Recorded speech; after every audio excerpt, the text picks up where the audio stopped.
from the city that never sleeps.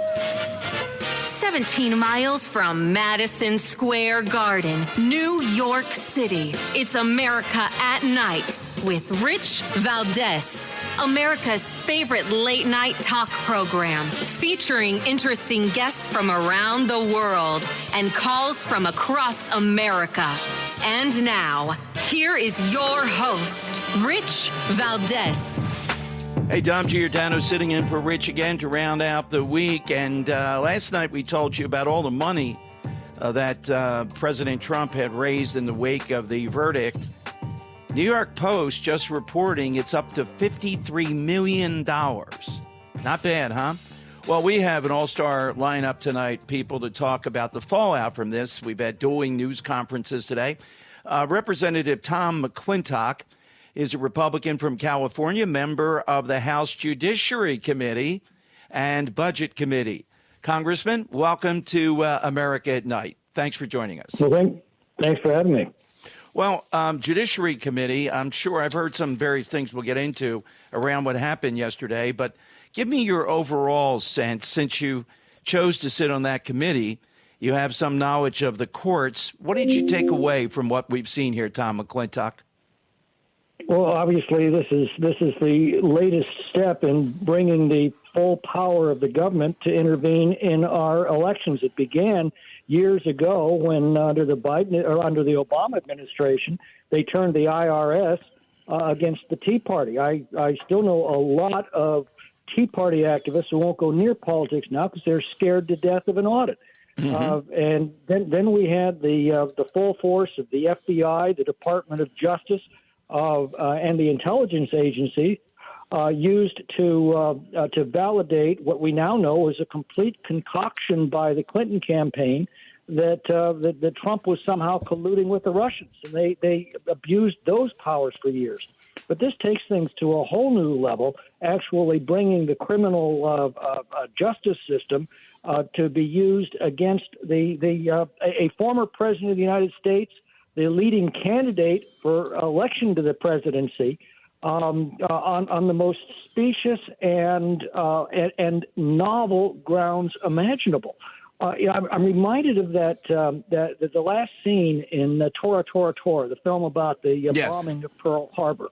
Admiral Yamamoto says at the end of the film, I cannot imagine anything that will be more infuriating to the Americans than this. I fear that all we have done is awakened a sleeping giant and filled him with a terrible resolve.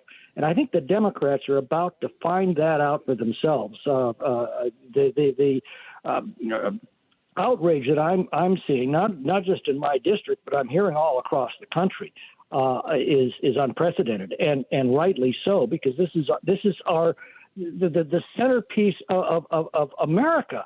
Has always okay, and I'm in complete agreement, Congressman. Let me give you the pushback on the other side, though. We have a montage tonight of the media and then the Biden people. They got what they wanted here. Does that have power in your view? He is a convicted felon, and at the end of this montage, they say, imagine explaining to your grandkids, and you're a congressman, you would take a picture with this convicted felon. Donald Trump is a convicted felon. A convicted felon. Convicted felon. A convicted felon. A convicted felon. Convicted felon. Convicted felon. A convicted felon. A convicted felon. Convicted as a felon. Convicted felon. He is now a convicted felon. Convicted felon. A convicted felon. Convicted felon. A convicted felon. Convicted felon. A convicted felon. Convicted felon. Is that a picture that they're going to be proud to show their grandkids someday? That they're standing behind a convicted felon? All right, your response to that. I've been responding all day, but I'd love to hear what you say. Well, I'd be far more concerned about having my picture taken next to an incumbent president of the United States who has turned the criminal justice system against his opponent, trying to jail him. That's the stuff of banana republics, and it's something that we never expected to see in America. The convicted felon label carries no weight at all. This is not equal justice under law. This is the combination of a poisonally partisan prosecutor, a politically corrupt judge, and a contaminated jury pool that was assembled for the obvious political objective of throwing their opponent in jail. That's not going to wash with the American people, not the America that I've grown up in.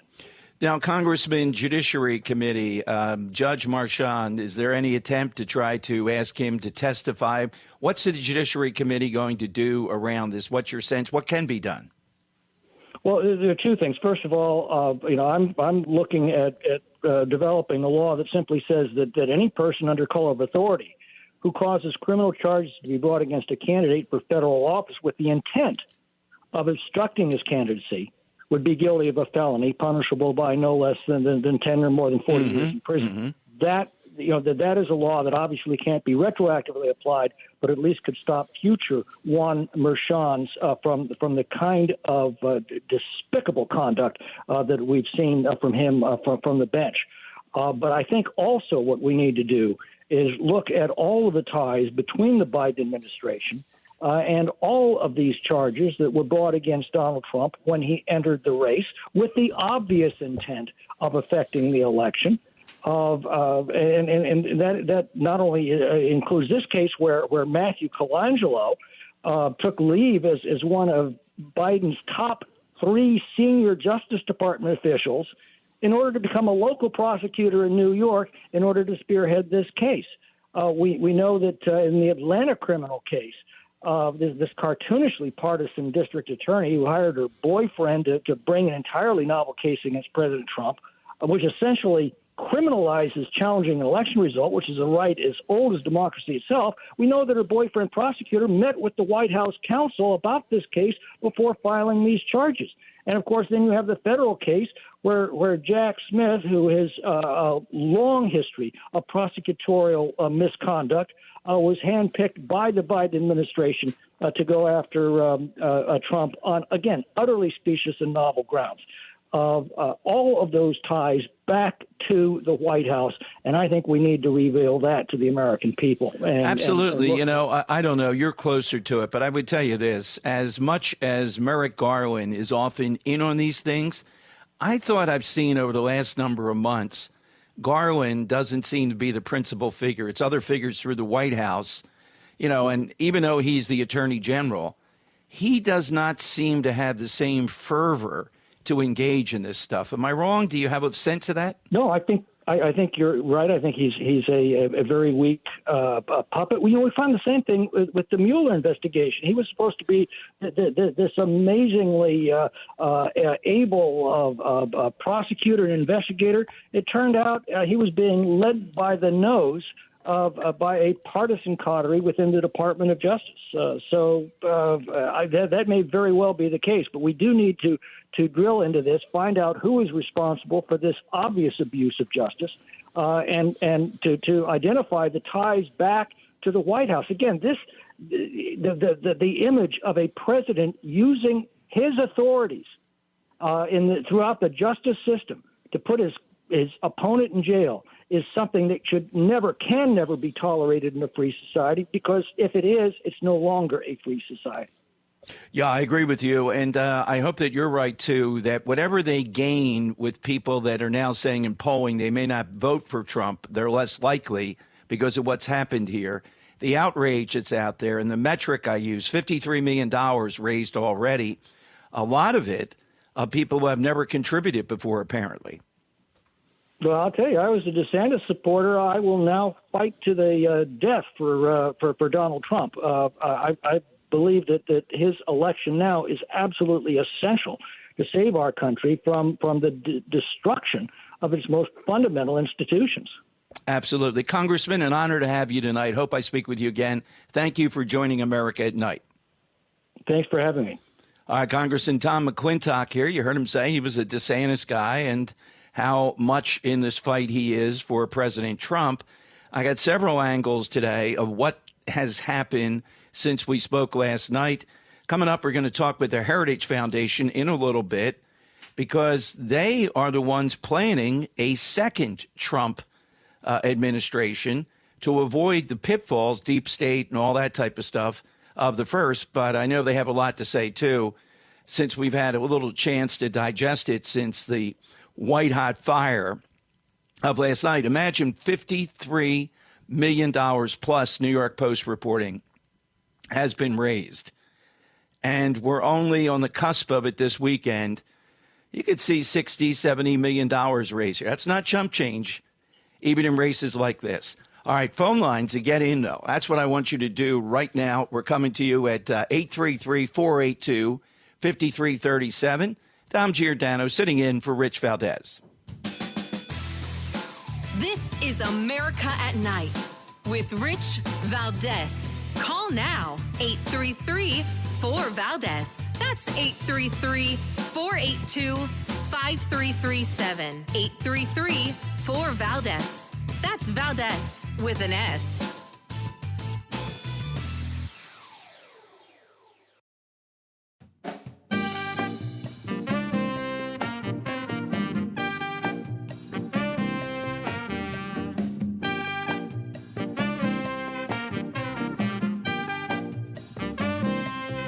Call now, 833-4VALDES. That's 833-482-5337. 833-4VALDES. That's Valdes with an S.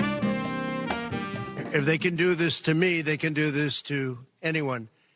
These are bad people. These are, in many cases, I believe, sick people. When you look at our country, what's happening where millions and millions of people are flowing in from all parts of the world, not just South America, from Africa, from Asia, from the Middle East. And they're coming in from jails and prisons, and they're coming in from mental institutions and insane asylums. They're coming in from all over the world into our country. And we have a president and a group of fascists that don't want to do anything about it, because they could right now, today, he could stop it. But he's not. They're destroying our country. Our country is in very bad shape. All right, it is the Rich Valdes Show, America at Night. Tom Giordano pinch hitting. My only critique there, President Trump, that clip we played leading today, I wish he would drill down more. I think the most effective thing that he says, if they can do it to me, they can do it to anyone. They can do it to you. I just think that's the most effective summary of this. And then go into detail what is being done and how that can be done to the average American. Think about it. If they can rig this. And by the way, Joe Biden doesn't even want us talking about it. Saying today, using the words like illegitimate, rigged, and all this, it's reckless. It will destroy our whole system. Oh, we'll see next week. We'll see next week when his sonny boy, Hunter Biden, is finally on trial. Hunter Biden is the face of privilege. Hunter Biden has gotten away with stuff that nobody else, other than somebody connected in this manner, would get away with. And he diminishes addiction, in my view. He's always running to that. So's Joe Biden. I mean, I recognize people that call my show that have an addiction and have overcome or in the process of overcoming. And this guy and his nonsense just kind of cheapens it. So he's on trial on the gun charge next week, which the evidence is overwhelming. And we're going to see if President Biden then defends vigorously the very system that he praised today and celebrated. But Trump's strong suit, if they can do it to me, they can do it to anybody. Don't then launch into illegal immigration and all. Stick with that. Slow down. Talk about it. Give the timeline of what's been done here, how much of it's been done. And the idea is they're coming after me. I'm taking one for the team here. But you're next. And any American, they're sending the message, we can pounce on you with these progressive, crazed DAs at any point in time, in any way, for anything. And if we want to, we'll find a judge like Marchand, who was a bigger disgrace than I thought he would be, who is compromised beyond belief, and we'll get it into a jury situation, kind of like the OJ in South Central, this one in New York, where we can tell these people, fiction, set up this case, and they're going to find you guilty. If it can happen to a guy who's a billionaire with wide fame, former president, running the leading candidate now, with top-notch legal care, can it happen to anyone? Isn't that the message? Isn't this where this is going? Trump ought to talk about that more, and then don't, just blur into illegal immigration. Stick with this. Play it out. But get some more points around this. reference this to people again and again. Think about it. Is that the type of country that you want, where they can pick off someone like this? What does that mean for those with less money, less power, less celebrity, less political juice? It means we're all at risk. And Biden doesn't care. He's never cared about that. He is determined to win again by any means. COVID the first time. What's going to be COVID this time? Lawfare. Great suggestion by Corey Mills, Congressman, that I've been playing all day on my show, in which he says, you know what? We ought to move up the Republican convention. I'm not saying in person, but they could do it digitally, online, for one purpose, to nominate President Trump and do it on July 4th. Do it on July 4th. Why on July 4th? Well, you do it on July 4th. It brings home all those values of what this country's about. That is a week before Judge Marchand sentences President Trump. Now, this guy's a wild card. He doesn't care about whatever's turned over appeal. He's shameless with that. You know, they're going to turn this over an appeal and say, my God, this is just rife with errors of one sort or another. It's ridiculous. He's done his job. He's helped his daughter. He's helped Biden. He's done, in their mind, he's done his job, which was to put that tag on President Trump. It's not even about putting Trump in jail or even keeping him in New York. He can't campaign. Those are collateral things that are good for Democrats. No. That montage we played you, convicted felon, and then at the end, would you take a picture? How are you going to explain that to your grandkids with a convicted felon? I had a guy call me today, and not that Trump is Martin Luther King Jr., but mentioned in the South the corruption, et cetera. How many times was Martin Luther King Jr. arrested, jailed, letter from a Birmingham jail? They're not exactly the same thing. No one's going to say that. But it's the same kind of power structure here that has pulled this off. So what do you mean, take your picture with a convicted felon? How dare you want to do that, given the context of this? So I thought I'd ask that tonight. I bet we have people out there that say, no, I wouldn't take my picture with Trump no matter what, but particularly now. All right, we're going to talk with the Heritage Foundation about this. And also coming up, we're going to talk with them because they are the ones setting the transition plans. They've been doing it, I think, for 6 months or so. If there is a second Trump administration, vetting and getting the proper people in there. Is there really something like the deep state, these bureaucrats that sabotage, that have been there forever? How do you stop them? How do you get more done? Trump did a lot of things in the first, but there were a lot of things he didn't drill down on, didn't know about, the wall, among other things, just as an example. Would he be able to do that with 4 more years? Well, they seem to be the people that are setting up this grand plan, and they're next to lay that out. You can get in, though, at 833, 4 Valdes. Tell me what you're thinking tonight. 24 hours to digest it. Tom Giordano from Talk Radio 1210 in Philadelphia, sitting in on America at Night.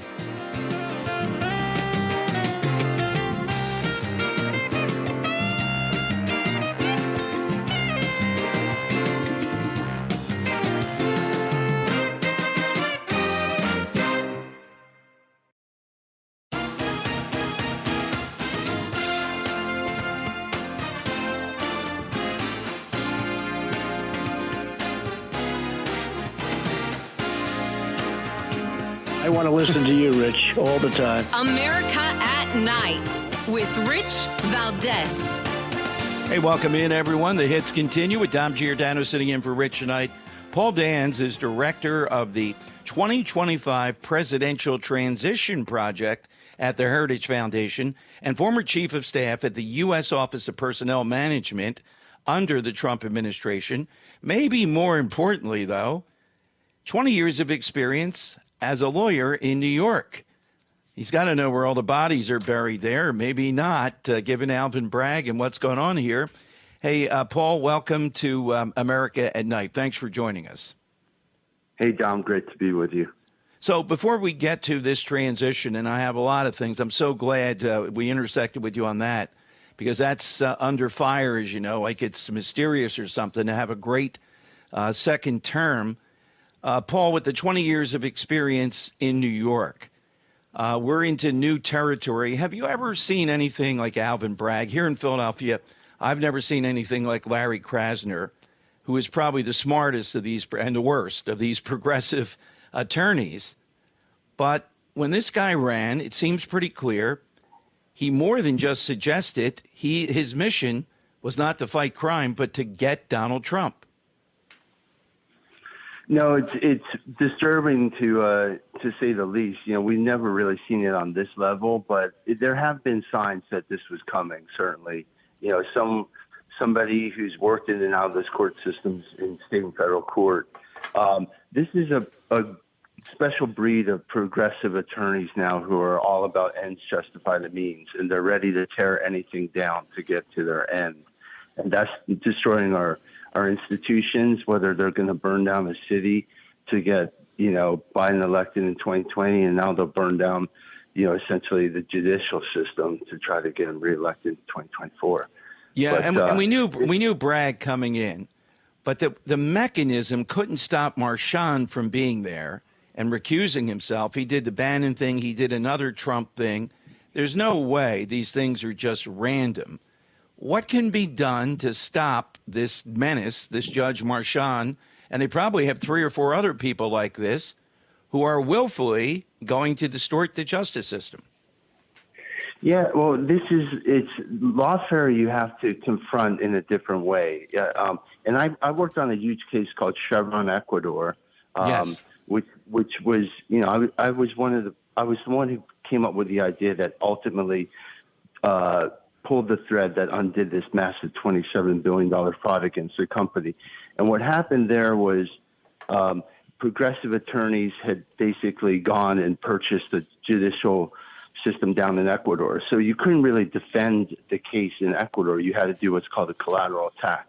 Here, you know, if you're going to stop people like Bragg and the rest, you can't just think you're going to get a fair shot at trial. You have to come at them differently. And that's where, like, the RNC, where members of Congress, where the state attorney generals and private litigants all have to come together with media type to put pressure and expose this stuff from happening before it even goes. So when the court case happened in this past 5 weeks, it was lost the day the trial started. And we really have to be smarter about trying to stop this in the future from using collateral attacks.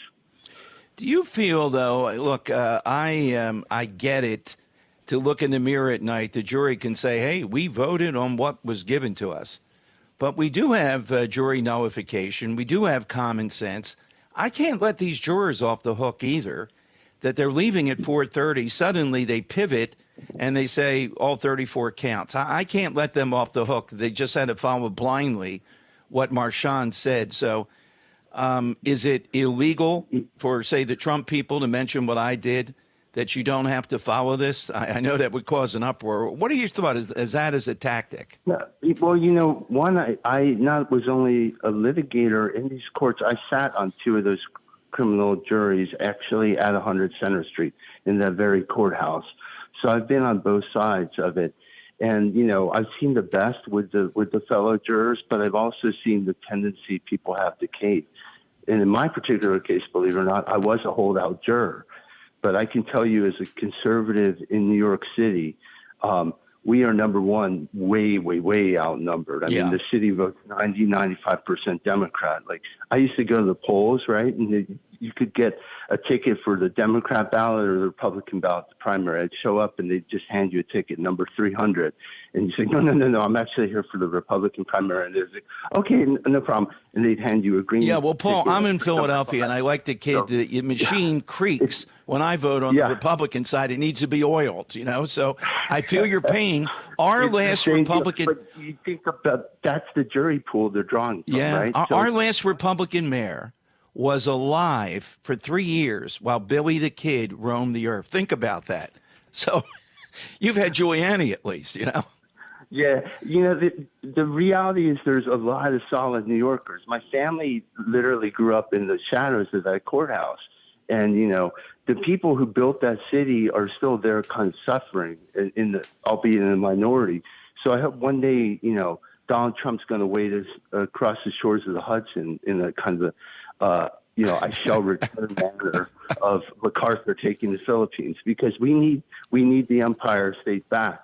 But, until then, the reality is it's a one-party state. This is the ghost of Christmas future that we all have to worry about. This is what happens when you have a Democrat machine run something, and you're in Philadelphia, so this is making all sense to you. But like the state court system is uniformly Democrat. To get those jobs, as like Marchand did, he's part of the machine. And the reality is now, post-COVID, there were some of us still in New York. I was there for 25 years. When I left, I was the last one. My family shutting down the door, turning off the lights after 100 years after arriving on Ellis Island. But like the people who are still there are cowed. The conservatives kind of live in they're not out and loud about it, but it may change. What Trump did with his rallies in the Bronx, that's really showing that the people are with him, the elite. Now, I want to talk, though, about the genius of what you are apparently one of the top people involved. This is the Presidential Transition Project. In a second term, if we get to that, you guys are well ahead of it. And as I understand it, it's taking on the mechanisms that were there that were able to slow down the Trump agenda and or stop it in various ways. What can you tell us about what you're up to? Yeah, I'm helping lead a group we call Project 2025. We're a coalition of over 100 leading conservative organizations coming together to make sure that the next conservative president, that being Donald J. Trump, is going to be ready to govern day one, that he'll have not only the policies, but good people at his fingertips. So when we go in, we hit the ground running. And this is really the first time our conservative union has come together and worked constructively to make people know what their jobs are going to be and make sure that they're up to the task. When we go in, similar to New York City, it's even a worse ratio. Conservatives, a president appoints 4,000 people over a federal workforce of 2.2 million. So that's one for every 500. The other 499 are civil servants. But, most of the civil servants in the sense tilt decidedly liberal. They're from D.C., Oregon. They're from areas where also they're voting 95% Democrat. So the management task for a conservative to get his agenda through is that much harder. And, we really are about taking down the deep state, deconstructing this whole thing. We're seeing the what is the deep state, Paul? And I really am so glad I have you on tonight because I respect what you guys are doing. How would you define that for listeners? Well, we have a permanent government in Washington, and the deep state is really a shorthand for, an amalgam of what you might call the unelected bureaucracy, right? We have not only the civil servants, but there's a huge number of maybe 18 million contracting force around that. Then you have the big tech, big media, finance, big law, this kind of culmination of cultural elites that really are making decisions outside of the democratic process. The whole notion, so that they know where the levers of power are, and they have been in the town long enough that they can kind of, when an administration comes in, they know exactly how to trip it up. And this is a derivation, a gross dereliction from our constitutional order. We're going on our 250th birthday here, thanks to people like in Philadelphia. But when we the last 100 years with the growth of what we call the progressive era, that's really where they took the power away from the people and put it in the hands of so-called experts, elites. And that started with Woodrow Wilson, FDR, moved on to Johnson and the Great Society, to what we see under Obama, to an area where now we have essentially a permanent government in Washington that whether or not you elect the president, it doesn't change that much. The Democrats have stacked the place like they did that courthouse in New York. Yeah, exactly. Well, Paul, for our listeners, if Trump is elected, you and what you're doing here is just another big reason why, because based upon what I'm told and able to find out, you guys are going to make already a significant difference and get something that is only vaguely called the deep state, but just as you laid out, is a very significant unconstitutional thing. And your work, if you get another term here, could really set the country on the right course. It's subtle, but once you guys get in there, I have every confidence it's really going to have meaning. So it's another reason that we have to win. Paul, really pleasure to have you tonight. Hope to talk with you on my local show in Philadelphia some point. Thank you for joining us. Thank you, Dom. And please have your listeners check us out at project2025.org. We need them to come work in Washington. So gotcha. Check this out. Thank you. Thank you, Paul. Thanks very much. We kind of swerved into something, we're talking about the Trump thing, but you see how this plays in? And particularly during the Trump first term, these people were just ferocious. If you don't take them on, take them out, marginalize them, you can't get anything done. All right, your thoughts coming up, 833-482-5337. This is America at Night with Rich Valdes. Call now, 833-4VALDES. That's 833-482-5337. 833-4VALDES. That's Valdes with an S.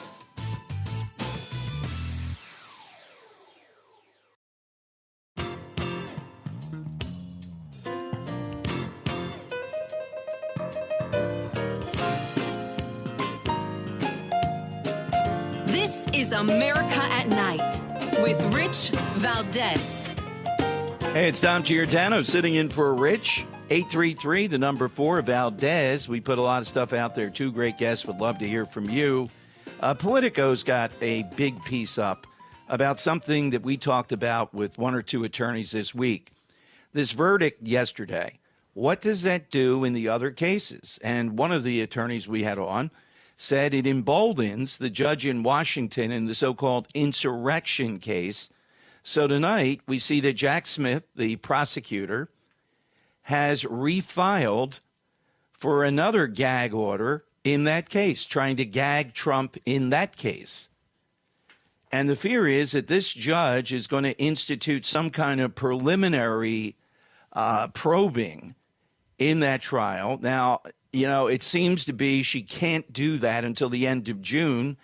The Supreme Court, and I'm trying to remember which, I think it was Alan Dershowitz, a couple of other people I have on, they say their guess is the Supreme Court in that decision will get around the last days of June, is maybe going to say that the president has more power than we thought they would say. They don't have unlimited immunity, but they may give the suggestion of more than we originally thought they would. Why?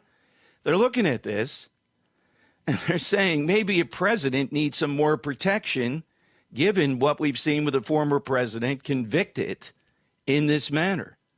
Some of the things that happened were during his term as president. Now, no president should have absolute immunity. That would be a joke, okay? And sending it back to the lower court to determine what level of immunity they have, what Trump did in some of these cases that was private versus under the oath of his office, is going to be interesting. But watch for this situation in which we see one of the attorneys this week, I think it was Jeremy Rosenthal, trial attorney, talked about how this might embolden this judge to get into the mix, because she knows if Trump wins, then her case is over. Not happening. The Justice Department will drop it. The federal case, Jack Smith, that'll be all gone. The only thing that remains that would need to be on appeal that's pressing is the Bragg case in New York. So watch for this as it plays out. There's a lot of things over the next week that'll play out with this. And, of course, Hunter Biden, they start picking the jury on Monday. Based upon the evidence so far, unless there's something here that I don't see as a defense, it's going to be a pretty uphill battle for Hunter Biden. Will President Biden then commend the Justice Department? Will they commend the court system? Or will we get a lecture on addiction? All right, so we got a lot more sound about Trump and Biden today, and Biden with the Kansas City Chiefs recognizing the governor and saying they're in Kansas. No, they're headquartered in Missouri. Any president could do that. All right, final thoughts this hour coming up. Jump in right now. 833-4 Valdes. This is America at Night with Rich Valdes.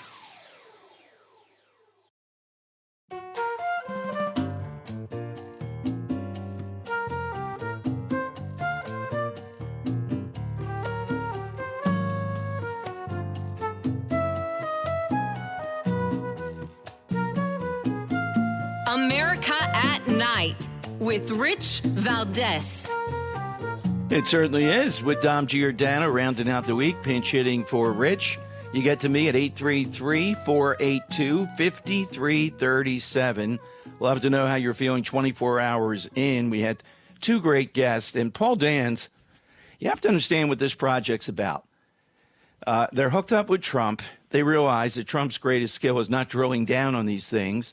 They're interviewing people. They'll be ready to go with professional people who are going to take apart this mechanism called the deep state. And he laid it out very well what it is. Day one. I mean, the same thing happened with Trump and the wall and all that. It may be well-intentioned, but it got 1,000 deaths. It takes a DeSantis type on stuff like this. DeSantis would be a great czar of all this. His strength is, if he's coming after you and he's going to get something done, he's going to do it. He's going to drill down to the most basic things where the leverage is and win.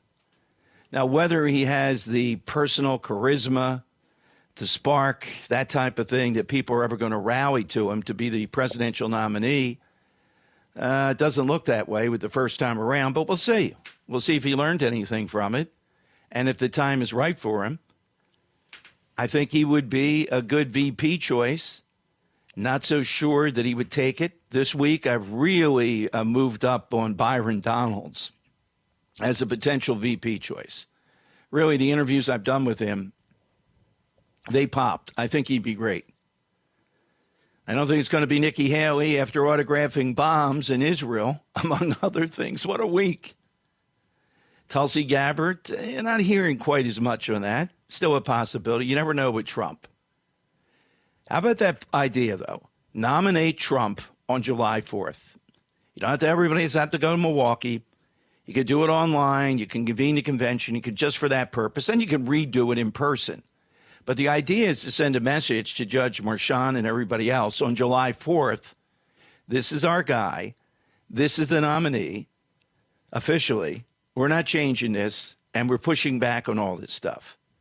That sentencing day on July 11th is going to be amazing. Anything can happen with this guy. He's emboldened now. He's the toast of the town. His daughter's emboldened. Alvin Bragg, we told you last night. Trump brought it up today. I may have that cut somewhere, saying, how am I convicted? And yet machete guys are hacking each other in a McDonald's in Times Square and nothing's happening. All right, my name's Dom Giordano, sitting in for Rich Valdes on America at Night.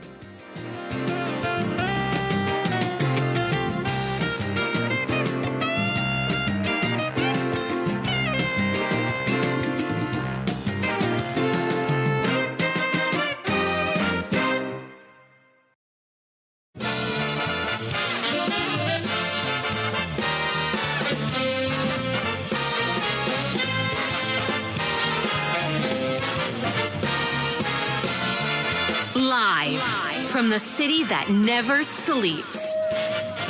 17 miles from Madison Square Garden, New York City. It's America at Night with Rich Valdes, America's favorite late night talk program, featuring interesting guests from around the world and calls from across America. And now, here is your host, Rich Valdes. Hey, it's Dom's time. Dom Giordano sitting in for Rich tonight, and you reach us at 833, the number 4, Valdes, if you'd like to get on board. Great guest to kick off this hour. Jay Town is an attorney and former U.S. attorney for the Northern District of Alabama. Has tried hundreds of cases. I've had him on a lot of my show in Philadelphia, and wanted to see 24 hours in plus some of the things that we're seeing play out with this. We've had a lot of fundraising, $53 million on the Trump side. How are people processing this? And now the battle that rages as far as getting to the sentencing with Judge Marchand. Jay, welcome to America at Night. Good Friday evening, my friend. How are you, Dom? I'm doing great, Jay. And when you and I talked, you were still going through anger therapy as this came down yesterday. Now that you've had a chance to blend that and take a look at next steps here and what you think should be done going forward, tell us what you're thinking. Well, I mean, look, I think I have, like many Americans are, a right to have some emotion about this. You know, Dom, as we've talked before, I've spent my entire adult life in the service of my fellow countrymen, whether as a Marine judge advocate, as a state prosecutor in Alabama, or as a presidentially appointed U.S. attorney for the state of Alabama. And I can tell you that I spent my whole career protecting this system from the lawfare and the legal travesty that we've seen play out in a Manhattan courtroom. And the biggest thing, Dom, that bothers me, you know, when you try to place blame on this, right? You see George Conway on television and you want to throw something at the TV. I get it. But you have to sort of kind of go through the machinations of who is to blame. And you can talk about a partisan DA in Alvin Bragg. You have one down in Philly and Larry Krasner. But I can also say that the judges meant in our system to temper against these overzealous prosecutions.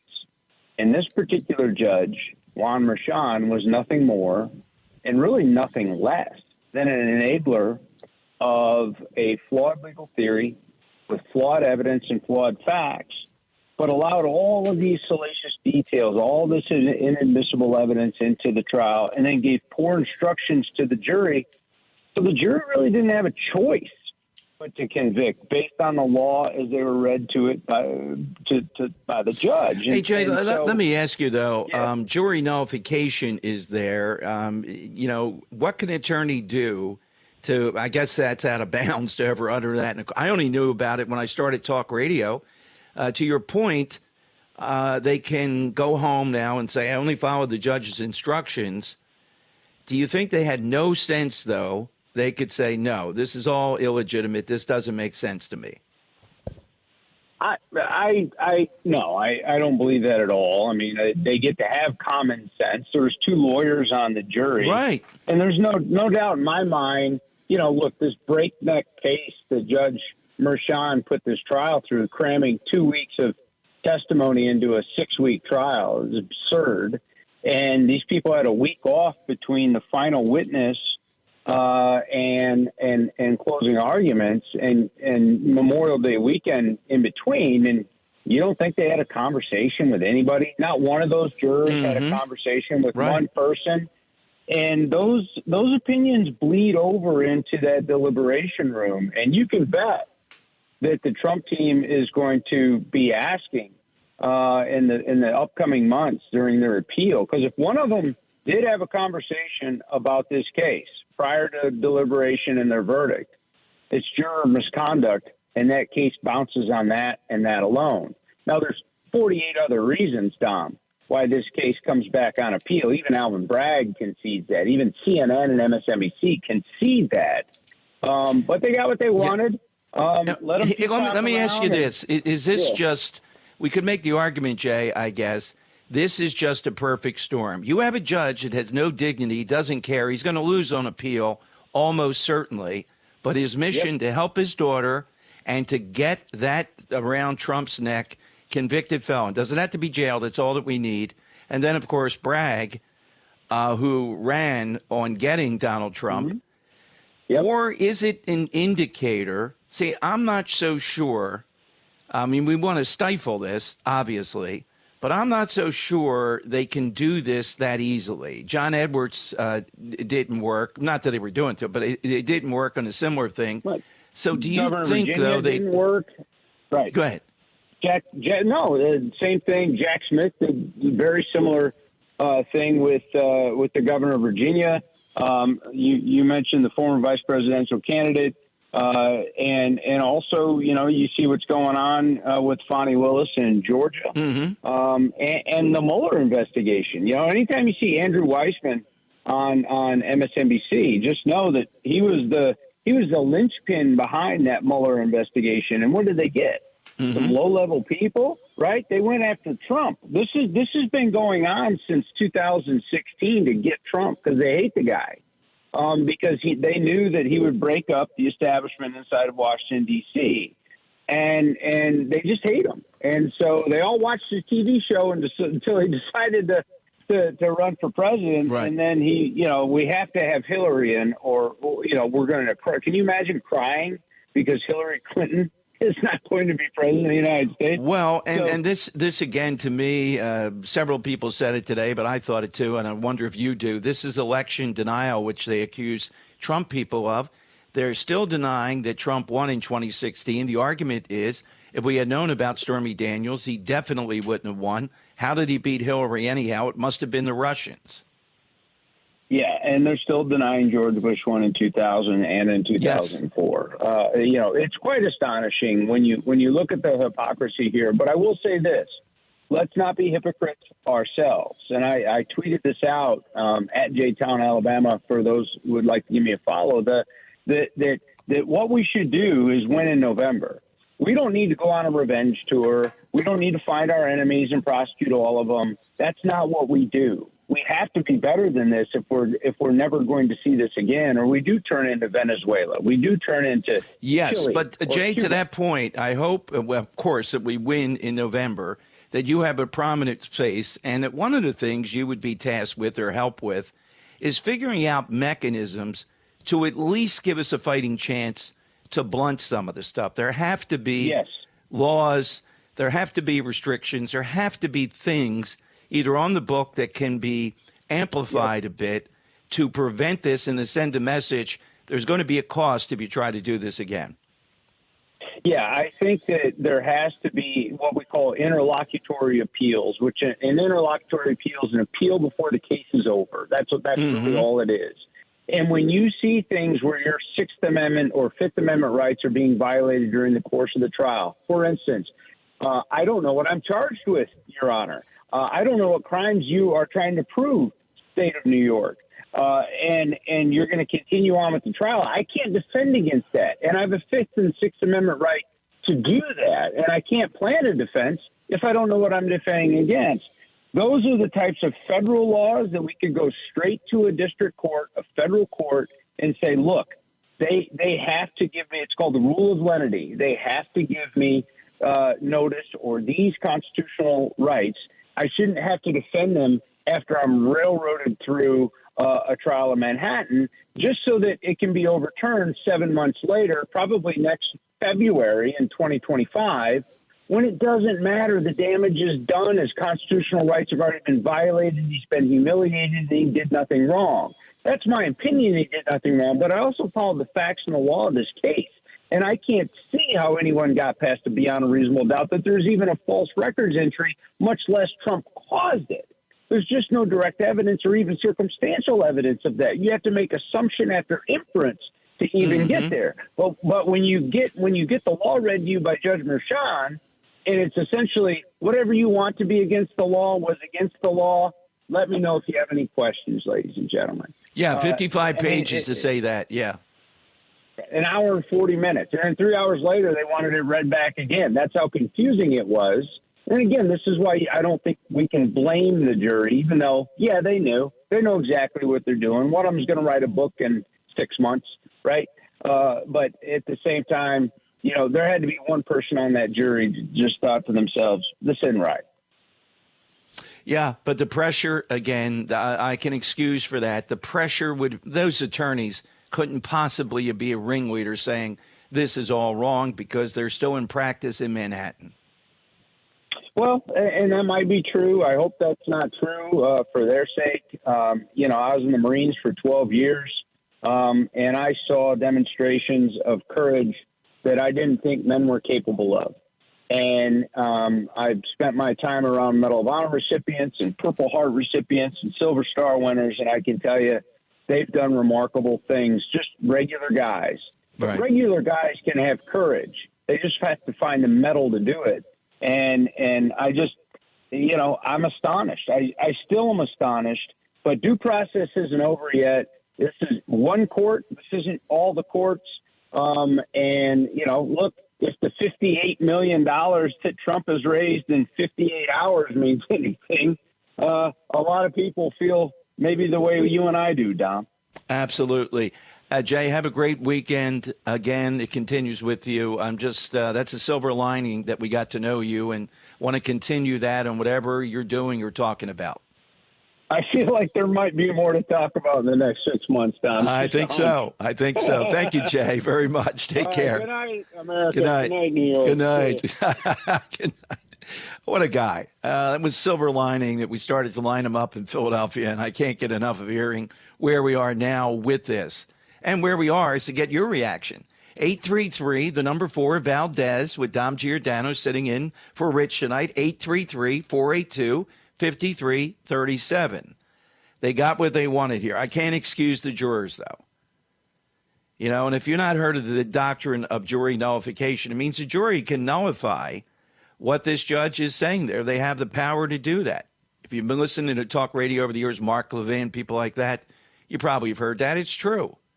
To turn on a dime at 4:30, just when they were ending for the day, was shocking, and to come in and have the verdict. All right, more calls coming up here. You're with Dom Giordano, in for Rich Valdes. This is America at Night with Rich Valdes. Call now, 833-4VALDES. That's 833-482-5337. 833-4VALDES. That's Valdes with an S.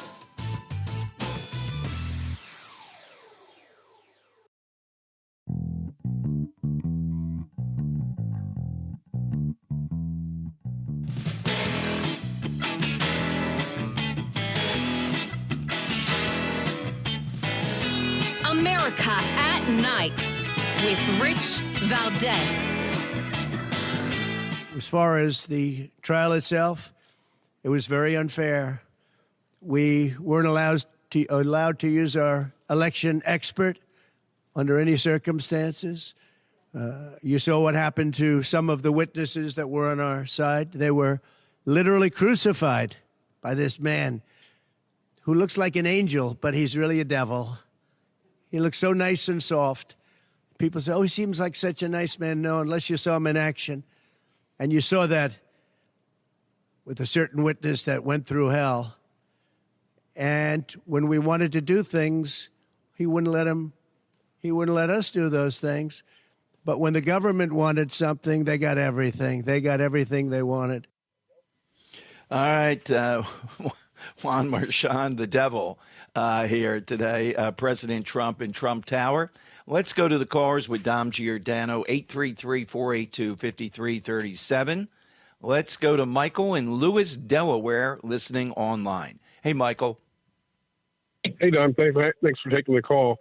You're welcome. I like the idea, and I'm thinking back, just to think about a week ago, think of all the super smart Republicans on TV talking about the prospects for hung jury and all these sort of naive assumptions. The jury was always going to convict. The judge was always going to convict. I think that the Republicans need to take the gloves off. Finally, there should be commercials on television showing Judge Merchan, his daughter, Joe Biden's picture, and say that's the evil triangle. That's the group that went after this guy. Right. And just hammer the hell out of it. Destroy Merchan's reputation. The idea he gets to hide behind his cloaked robe and we all get to say, well, the rules weren't fair and it was. The reality is this is the time to just destroy Merchan by tying him with Biden.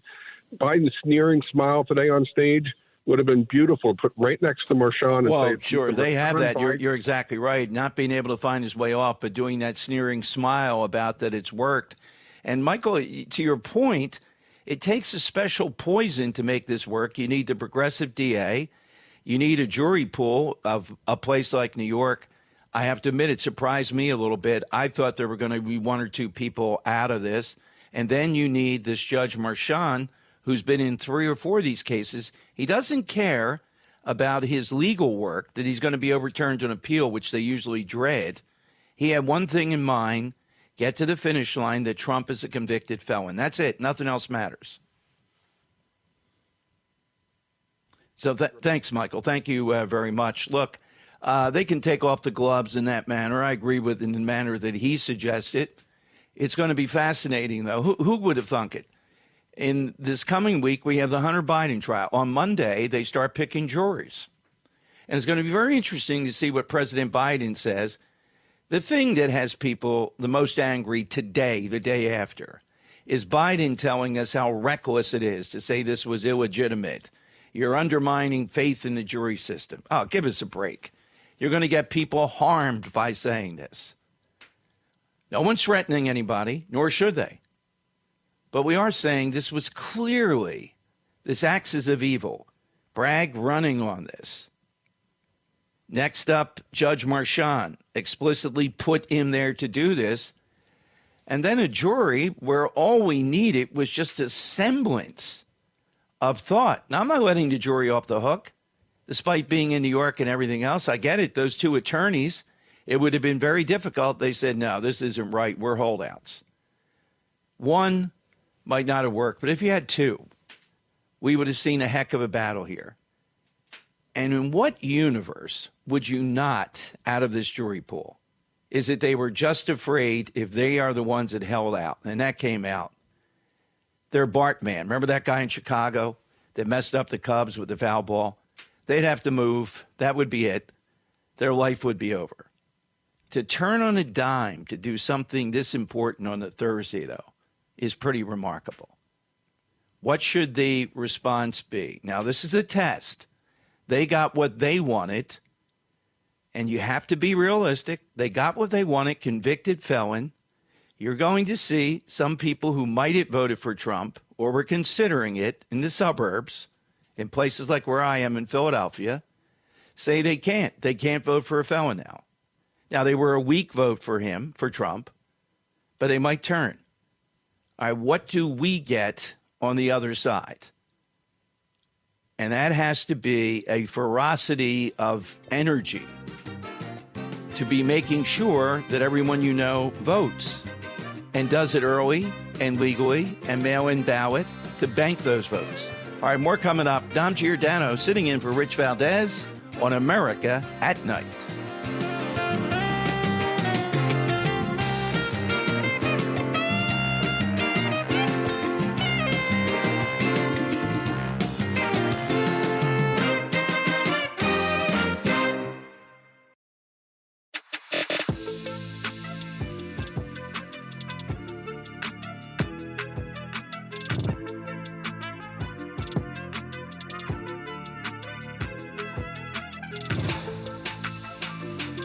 America at Night with Rich Valdes. Call now, 833-4-VALDES. That's 833-482-5337. 833-4-VALDES. That's Valdes with an S. Dom Giordano, that's Dom with an M, D-O-M, Dom Giordano from Philadelphia sitting in for Rich. Weasel Watch, Governor Christie, this from The Hill, gives Biden debate advice for beating President Trump. Apparently, Christie is giving all kinds of advice to the Biden camp about what to do since he prepped, he says, President Trump in various debates. He recommends that Biden just choose 3 or 4 of his strongest points of his presidency. Governor, might they be? I'm not sure. Harp on them over and over. Don't talk to Trump, just talk to the moderator. Let Trump look like the angry guy standing at the fence yelling at the neighbor. You be the guy on your lawnmower with your AirPods in, driving around, and every once in a while, you just wave as you go by, not even paying attention. It's two reasons why. One, you want to emphasize how crazy Trump is, and two, you're Biden. You don't want to be trying to do too much because you will screw it up. There is, in the nutshell, there's more, but there's Governor Christie.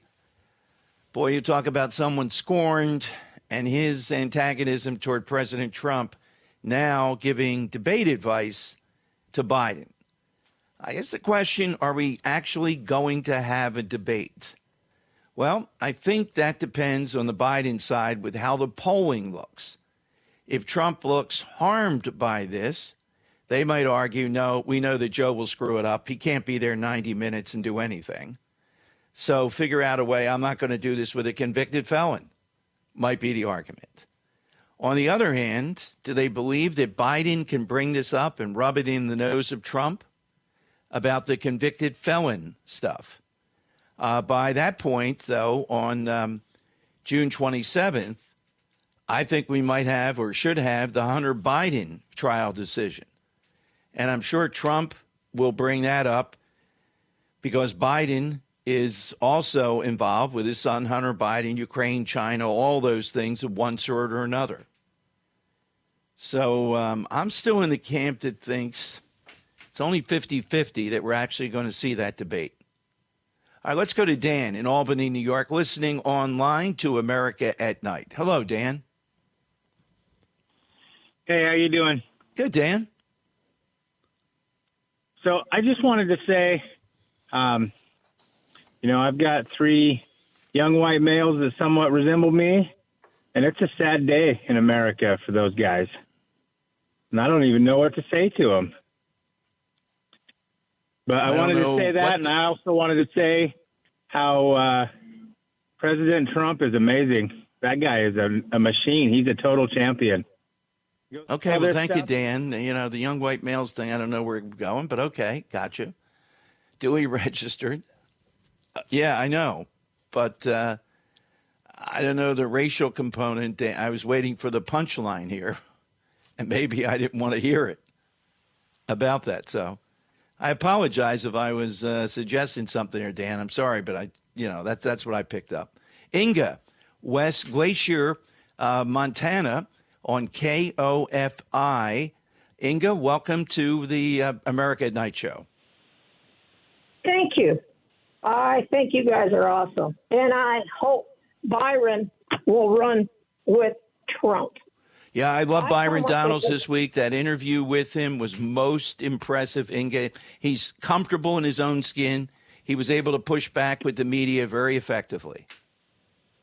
Okay. I come up with this brain idea. Yes, I'm a blonde, but I have 5 beautiful service dogs. Unfortunately, right now, my funds aren't too well. If I could get someone to support me for 5 dog halters with Trump on it, I go a lot of, and I do. My dogs know me. They got my same attitude. They'll hold their head high, and we will walk and talk, and we will talk for Trump. Well, I hope you take that up. Thank you, Inga, very much. You know, sitting in for Rich this week, we had on Scott Presler, if you heard him with me, out there giving people all kinds of ways, even if you're not in a swing state. Let's face it, a lot of states feel left out, how you can help influence and drive people to vote in states like where I am, Pennsylvania. And here in Pennsylvania, to her point about Trump, there is a Trump store. Now, I don't know if there's one where you are, but in Bucks County, suburban Philadelphia, this one today was inundated. So they know what they're talking about when it comes to what is the latest Trump gear coming off that verdict. And they had 50 T-shirts printed up they had them ready to go today, free Trump. And they sold them out in a mere, blink of an eye. You have to see this store. Nobody's ever driven merchandise. It's a full-time store that's open year-round. Wildwood, New Jersey, where the rally happened, I was in one of the Trump stores. There are 3 of them there, and that's just kind of seasonal. So you're going to see a lot of shirts other material about this, to her point about advertising it. And we're in a race now between two things. It's obvious that America is angry. The Trump base is angry, at least. What about independents? What about the suburban voters? Well, the polling they're saying, hey, I might have considered Trump, but I'm not doing that now. How can I look my kids in the eye, my grandkids? He's a convicted felon. So you have to be ready with a response to that. What do you say about that? I've asked several guests that tonight. But as far as the merchandise, where I am in the Philadelphia area, we have a place, Wildwood, where that rally was held. Jersey Shore. We go there in the summertime. And columnist that writes Down the Shore. It's about all the goings on at the shore. They had people complaining about the Trump flags on the beach the last couple of years. Oh, man, I can't imagine if you're anywhere on a beach or a resort or something like that, what you're going to see this weekend and for the rest of the summer around Trump flags. Some of them in outside the Trump Tower today were enormous. And they're all about the prison part, all free Trump, that kind of thing. So the Trump store today, God knows the business they must have done. The article I'm looking at sold free Trump shirts and other things around that. They're waiting for more material. There might be 100 variants of this that are put out there. So we know that part. But does this influence enough people in a state like Pennsylvania to push Biden over the line? That's a great unknown. I don't see how anyone, though, who supported Trump going in, at least somewhat, and sees the mechanism here, is then going to say, now I can't support him, though, because they got the conviction they wanted. It doesn't make any sense.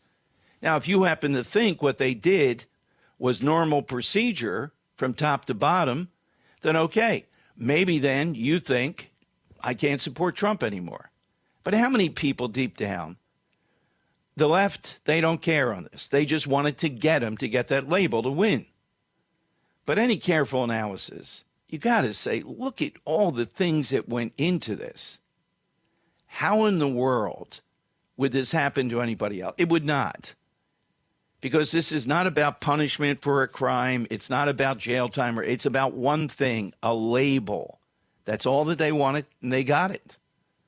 Now the race is on to see if what they've done will be on the plus side for them, or will the rage and the fundraising, it's up to about 54 million, be enormous around this, and independents and others saying, no, we really have some problems with Trump, but you know what, this is wrong, and there's only one way to stop it. The verdict will really be delivered on November 5th. That's the watchword. That's what the race is.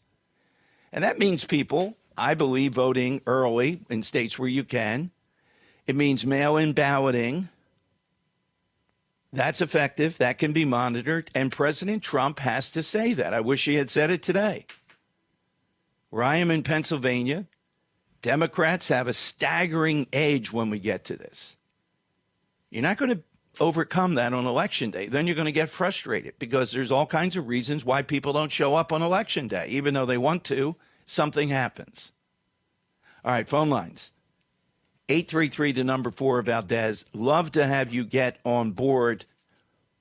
The big line for Trump that I think out of all this is, if they can do it to me, they certainly can do it to you. I'm taking one for the team. Over and over again in different ways. That's what he has to say. I think that wins hearts and minds enough to be president. Your calls are next. This is America at Night with Rich Valdes. Call now, 833-4-VALDES. That's 833-482-5337. 833-4-VALDES. That's Valdes with an S.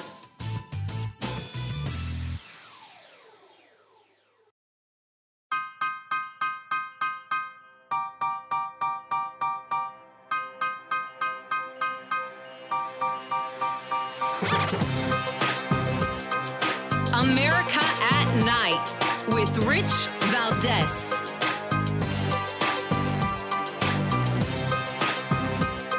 Particularly given what we're going through here, have a chance to sit in for Rich these last few nights.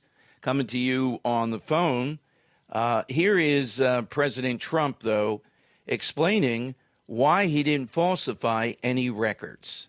They're falsifying business records. That sounds so bad. To me, it sounds very bad.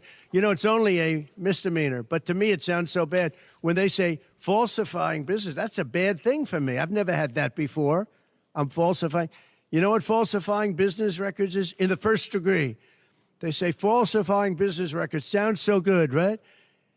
It means that legal expense, I paid a lawyer, totally legal. I paid a lawyer a legal expense.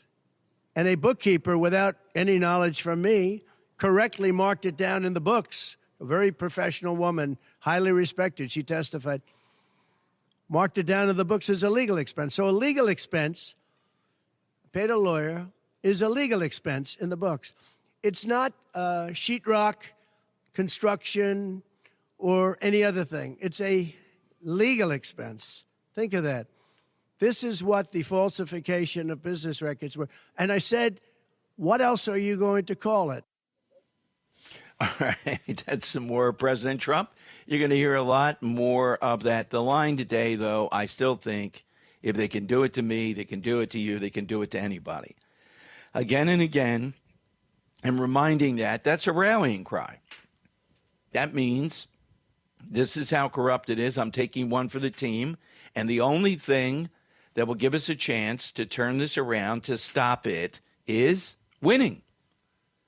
That is the only remedy, because I'm getting the sense they're ready to try to do more stuff to keep Trump off balance with the Washington case. The judge there and Jack Smith gag order again is going back and forth just to, it's already one shot. You get hit with that potential jail time, even though I don't think that'll happen. They're starting up on that other case. Thank God in Atlanta, they have their own problems. They're not doing too much. And Judge Cannon in the documents case has Jack Smith in hand. It's the judge and Jack Smith in Washington now asserting themselves, figuring we got them wounded, distracted. Now we're moving in. The only thing stopping them for a full all-out attack is the Supreme Court still hasn't ruled on presidential immunity yet. That's probably, they're going to delay that to the last day in June. He's come down the last 10 days or so in June. And I wish they would do this sooner rather than later, because I think they're going to bump it back to the lower courts and say, you need to tell us what kinds of immunity that are in play here, what's personal, what's presidential, before we can move forward on the level of presidential immunity. That's going to be a heck of a case when that comes down, that language. And I think the Supreme Court, seeing what's happening to President Trump, a former president, and we've never had this former president and the leading contender to be president again, maybe presidents need more degrees of immunity in dealing with stuff like this. Let's go to Paul in Boise, Idaho, KBOI. Hey, Paul, good evening. Good evening, Dom. How are you? Good, Paul. Yeah. There's a saying in Italian, it says T5. It means what's up. Okay. I don't know if you ever heard that one before. I have not. No. Yeah. It doesn't mean anything bad. I wouldn't say that. Don't worry about that. Yeah. I was thinking about talking about Hunter and his escapades and how at the end of this thing for him, I think he's going to probably get 2 years is about all he's going to get.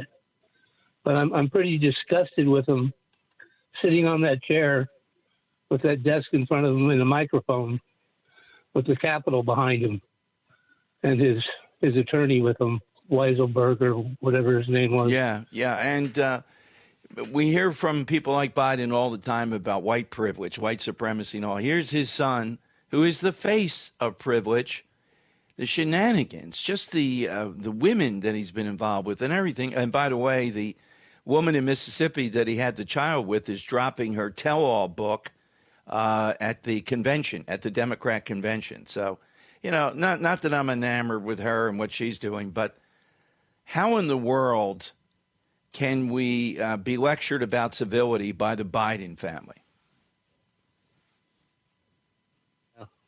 Yeah, well, Paul, thank you. Thanks, Paul. Thank you very much. Have a good weekend and nice night. Thanks for the call, as always. All right, final calls this hour at 833-482-5337. We'd love to get you on board. And the things that have come out tonight are the staggering fundraising. That's an indicator of not just the Trump base. Some of these people are people who said, I voted for Biden before. I really didn't like it, but I didn't like Trump. And now I'm on board. It's beyond Trump. One gave $300,000, another $800,000. But a lot of these are smaller donors. Love to hear from you if you donated and what compelled you to do that to the tune now we're seeing of 54 million and still rising. All right, it's 833, the number 4, Valdes. This is America at Night with Rich Valdes.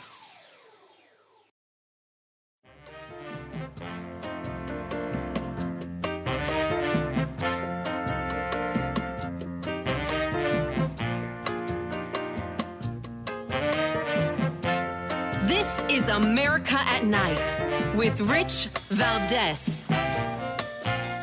That's exactly right, with Dom Giordano sitting in. Let's go to Justin in Manchester, New Hampshire. Justin, good evening. Listening online, go right ahead. Hi, good evening, Dom. Thank you so much for taking my call. I really appreciate it. You're welcome. I tell you, Dom, you've done a great job filling in for Rich. I've been a huge fan of yours ever since you filled in for Jim Bohannon. Which was, I know, quite a while ago, and you always did a great job, with that, and you've done a phenomenal job this week. Well, appreciate it very much. Thank you, Justin.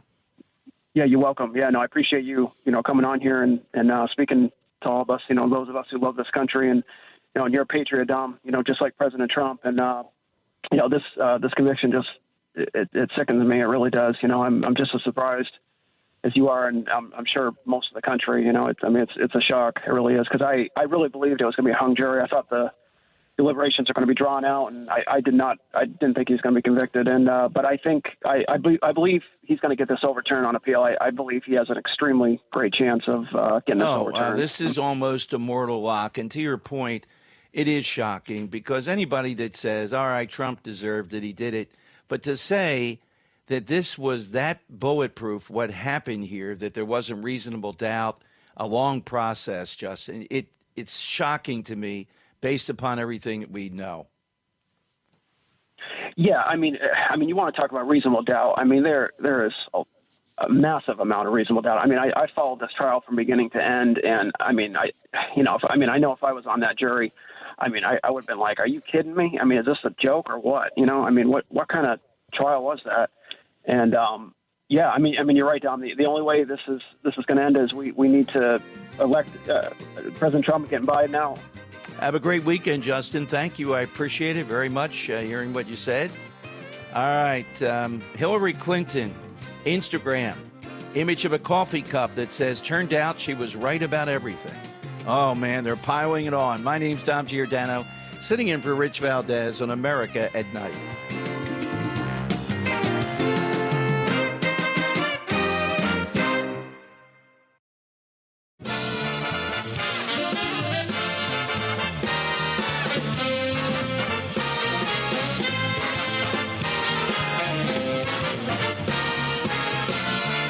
Live from the city that never sleeps. 17 miles from Madison Square Garden, New York City. It's America at Night with Rich Valdes, America's favorite late-night talk program, featuring interesting guests from around the world and calls from across America. And now, here is your host, Rich Valdes. Hey, Dom Giordano, rounding out the week, sitting in for Rich here on America at Night. And all night, the day after the verdict yesterday, we've been trying to frame it. I'm reading an article during that break, Wall Street Journal, a guy that I like, saying that the election of 2024 is going to be a referendum on Democrats and what they've done here with the justice system, with the courts, with the law. I don't know. That's to be said. Again, what's going to win out here? What they've done, which is so egregious, and it is. Will people be voting on that, remembering that? Some of the signs are there. Or will they have the upper hand because they got some people to abandon Trump in swing states like where I am in Pennsylvania, just enough. I'm telling you, 80,000 votes between Trump and Biden separated each other. Biden won Pennsylvania. This time around, Republicans are doing much better, mail-in balloting, et cetera. And there are many more things in Trump's favor this time around. I would predict either Trump or Biden are going to win Pennsylvania by 20,000 votes or under. That's how tight it's going to be. So that's why something like this is so significant. Now, I had the opportunity today to talk with a guy who's probably going to run for governor of Tennessee at some point. He's the mayor of Knox County in Tennessee, Glenn Jacobs, and he's also Kane. If you remember the WWE wrestler extraordinaire Kane, and he was in the news because essentially he was saying, hey, we hear all the time, you think wrestling is fixed. I know wrestling. Wrestling isn't nearly what happened here in New York. This puts wrestling to shame. Here's my interview with Glenn Jacobs, Mayor Glenn Jacobs, Mayor Kane. Mayor, welcome in. Thanks for joining us. And you have a unique angle on this, both being in political office and then as Kane. And that's why we saw it all over the place. What have you said about this decision? Well, hey, thanks for having me on, guys. Good afternoon. This is ridiculous. It's just absurd. And we knew what was going to happen when this trial began. First of all, there shouldn't have even been a trial. I still don't know what Trump was charged with or is guilty of, and I don't think anybody does. The jury doesn't. They basically took some state charges and then morphed that into violations of election law, and they were somehow misdemeanors that morphed into felons.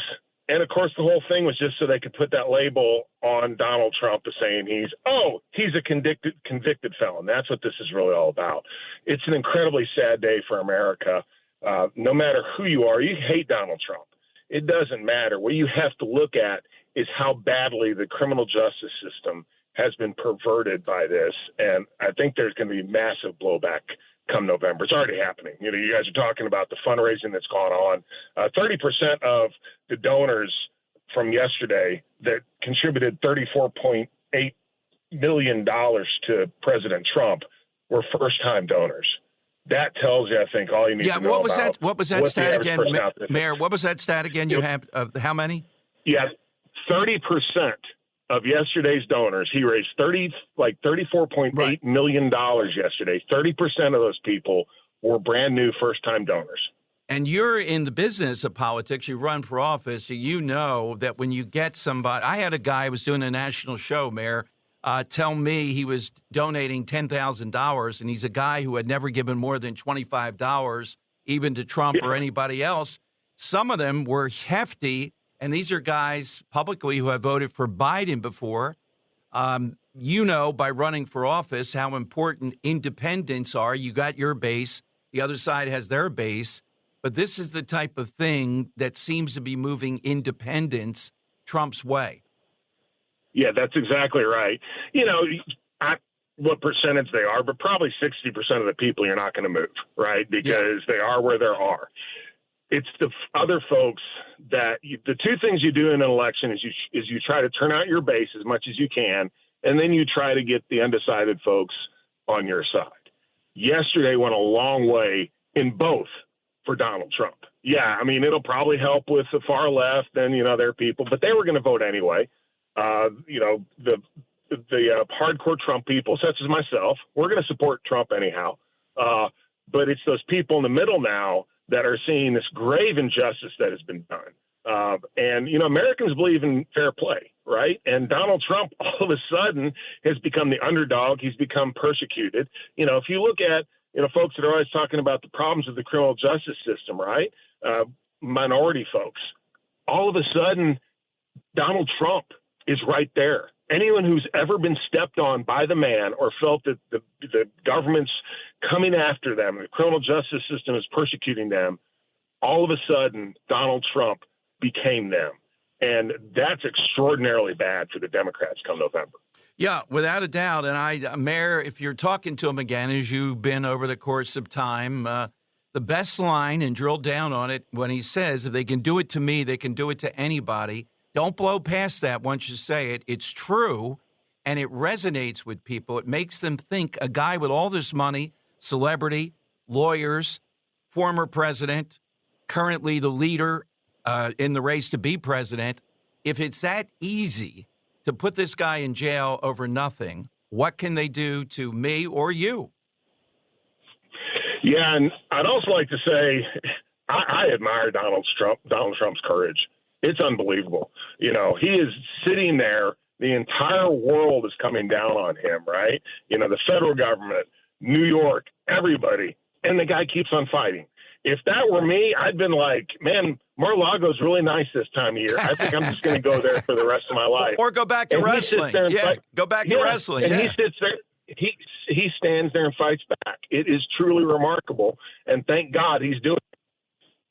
Washington Examiner piece, Mayor, my producer Dan tells me, says you might run for governor, and inflation is a huge issue where you are as it is. You haven't raised property taxes. What difference do you see as a conservative leader and Trump as a conservative leader? What do you do differently to bring inflation down? Well, on a federal level, they need to quit spending all this money, and they need to quit printing money. It really all goes back to monetary policy. At the local level, we do everything that we can to ensure that we're running as efficiently and effectively as possible. You know, we can't print money to make up the difference like the feds do, and nor should we. A while back, there was an elderly lady in my office. She was very upset. Her property tax bill, not because of anything that we had done, but just for various reasons, her property tax bill had doubled. She was on a fixed income. Husband had recently passed away. She came down and paid her taxes, and then had an envelope with a little bit of money in it, probably $50 that she showed me. That was all she had to get through the rest of the month. So, you know, inflation it's getting everybody, no matter who you are, but it's folks like that. It's poor folks. It's folks that are on fixed income that suffer the most. And it always amazes me. The liberals love, you know, stand up for the poor people, but they're the worst about spending government money, and eventually that has to come out of someone's pocket, and inevitably it comes out of the middle class and poor people's pockets. Now, you were with President Trump in Iowa, Mayor Glenn Jacobs. Any word that you might be a surrogate in various places, like a swing state or two in your part of the country? Yeah, we'll see. You know, I'm in deep Trump country here in Tennessee. North Carolina is on the table, though. Georgia, he's leading in Georgia.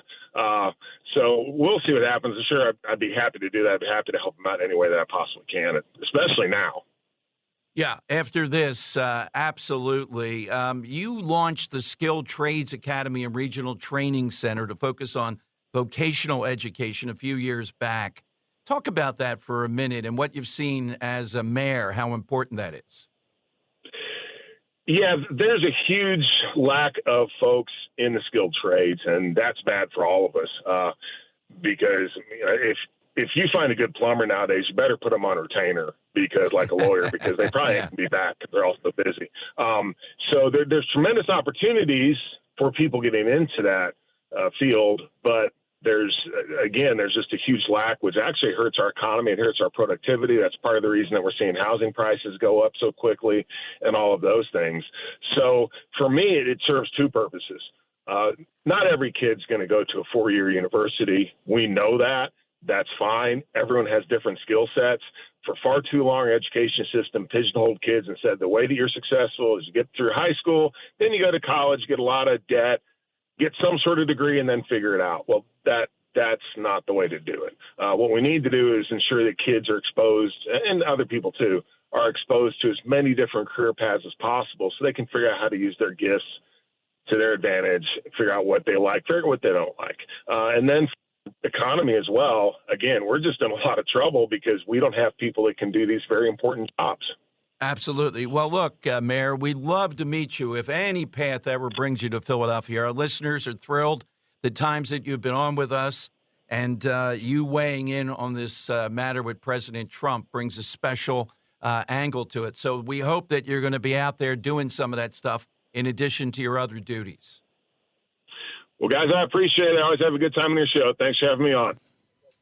All right, there is Glenn Jacobs, a.k.a. Kane, weighing in on this whole idea of you think wrestling is fixed.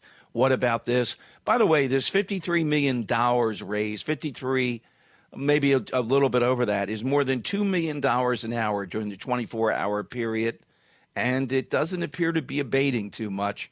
Is that an indicator that people truly are outraged over this? Got to realize a lot of people were not paying attention to it. So what do they think if they weren't paying attention to it?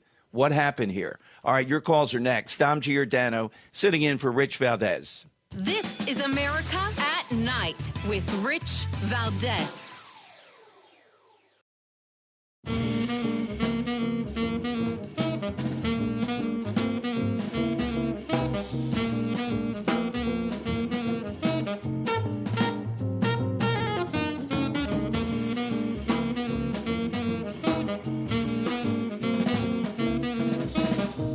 America at Night with Rich Valdes. All right, it's your chance now. You heard the mayor, you heard Kane, you heard great guest tonight. You heard me, Dom Giordano, sitting in for Rich tonight. 24 hours to see this. I'm still looking over $2 million an hour. That's a good indicator. But you got to be realistic. It's about winning. Did the other side get their prize here? We're going to start to know. By that I mean, are independents coming to Trump? Certainly the metric of money. What about these suburban women voters? Are they saying, enough of them in the swing states? Is that being matched by people who have had it with Joe Biden coming over to Trump because of this? Again, the money raised, a lot of small donors. That is a great indicator. A little hard to say. We're going to need a few more weeks to see what this did. But the media are determined to make you believe that this guy has gotten what's coming to him. All right, so he didn't do anything here. It doesn't matter. His whole life, they ought to put him in jail for it. Let's go to Nick in Illinois on WBOI. Nick, thank you for waiting. Go right ahead. Oh, thank you. Hi, Dom. Hi, Nick.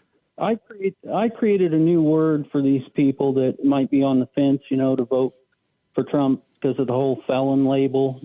Kangaroo felony conviction, because that's what this was. This was definitely. And Nick, can you imagine, look, if you're on the other side, you can't stand the guy or the policies, or you're just a Democrat by life, you grew up in it, that's one thing. But the back and forth on this, isn't the choice pretty clear of what you want? If you don't like his personality a bit, the policies, though, are obviously better on any measure that you look at with Biden.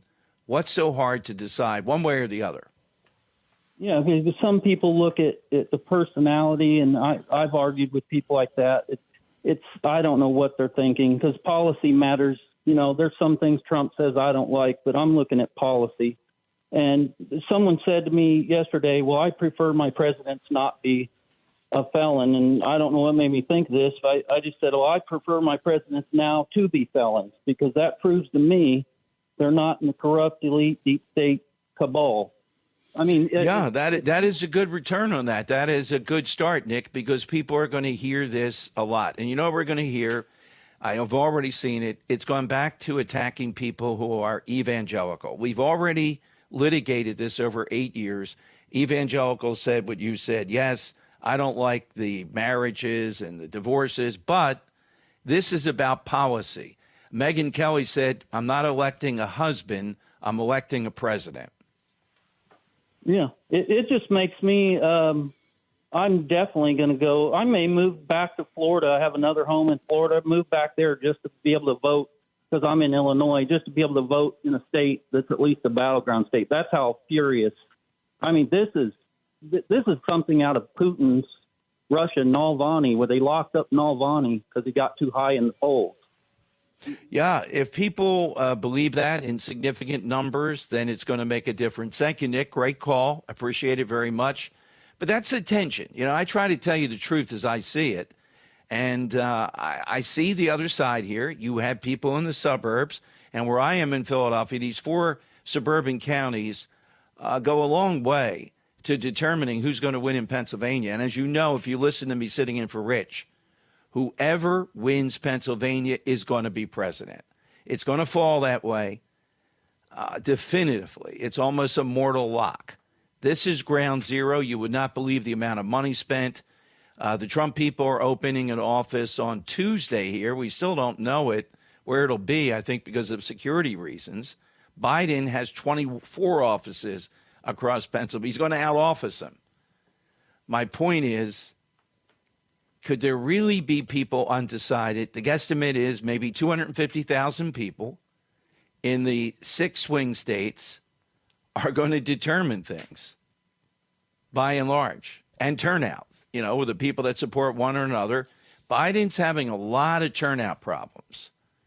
Now, Trump, not so much, but Trump's problem is not endorsing mail-in balloting. You and I haven't talked about this week. We've been consumed with all the verdict stuff and all the stuff leading up.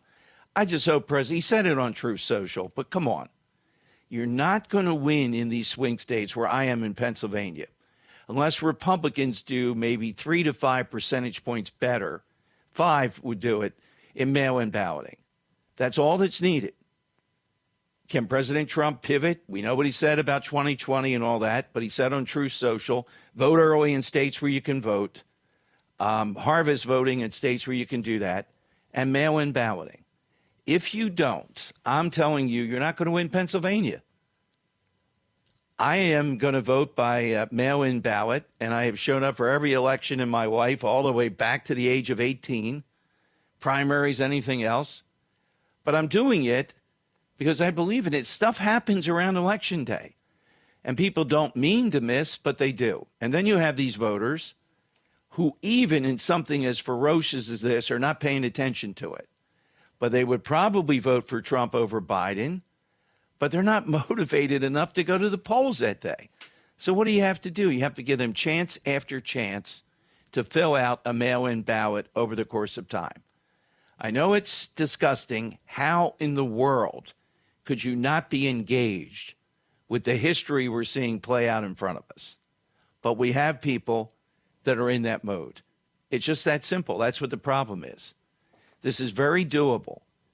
So let's see if this attack on the justice system reverberates enough with people that they engage with President Trump. I'm going to take as many calls as we can. This has been a really call-driven week here, given what's going on. Here's how you do it. If you've never called me before, I'd love to get you in before the final gong tonight. 833-4 Valdes. You get in with Dom Giordano, sitting in for Rich Valdes.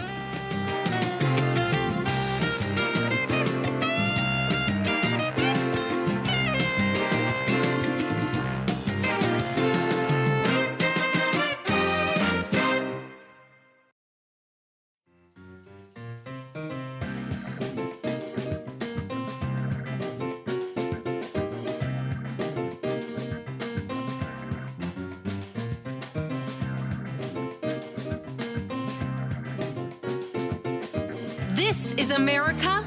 This is Night. This is Rich Valdes. All right, I'm coming to you on the phones, but it's my duty as a host in the midnight hour. I always like to throw in a little something. Today, Dom Giordano, it is National Driverless Car Day. Can you imagine we actually have a day for this? I am hell-bent to do anything I can to stop the driverless car. It's preposterous to me.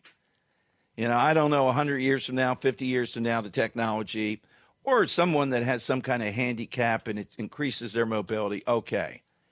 But some of the stuff that's happened with this is ridiculous. And come on, admit it. You see a truck go by you with no driver in there. Come on, what are you thinking? So I did a thing in Philadelphia today.